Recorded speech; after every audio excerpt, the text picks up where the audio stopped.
Football match टंडी रे घटना घटित जहाँ हुईना उना बन नेल केद गया। तो अब बन बुझे दरिया कना बया को अबु संताल आदिवासी दो माने तिना निचला गिरा हवा इंसान कना बन जहाँ जगह अब हक आदरी नामुआ से अबु ओकाल काते बन बंचा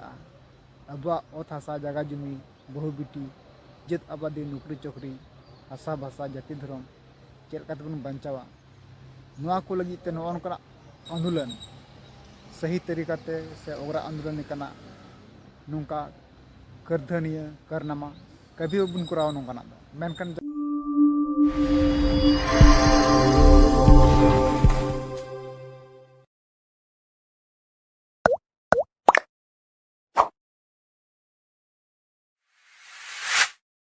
जोहार के जकेट जकातना सनम नियलिया बिहा को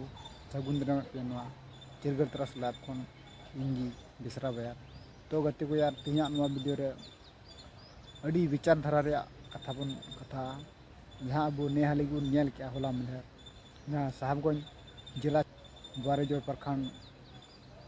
क्षेत्र अंतर्गत जहाँ बलीडी अतु रे फुटबॉल मैच टंडी रे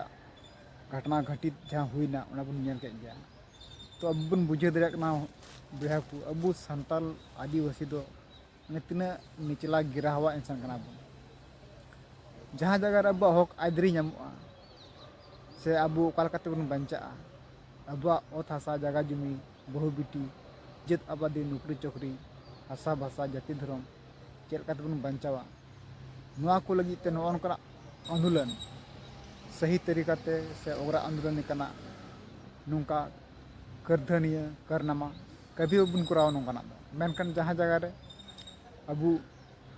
जहाना फायदा गी बनुआ नेल के आम मी घड़ी लेके रस्कैना और ना चाबायना निये थोड़ा गन एंटरटेनमेंट लगी खातिर ते अब तीना मारांग अब बोकार या मिटन परिचय बन उदुग के अब बन बुझे दरिया कन गया ने तीना अब दो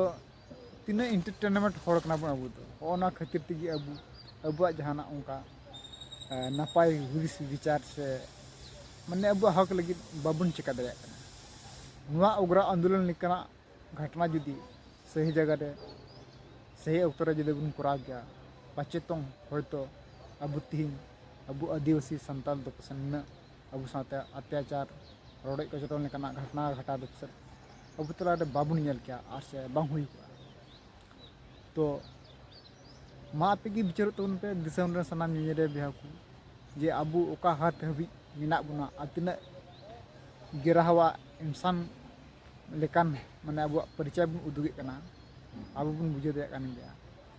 तो नवा वीडियो रे तिना नापया से बड़िया नवा दो अल्पे कंपेयर तबना नवा कथा इदी कते इन सरिया कथा आर से एड़िया कथा इदी कते तिना सरी आर खलिया कथा रोड़ का से लय अंजमा बुनी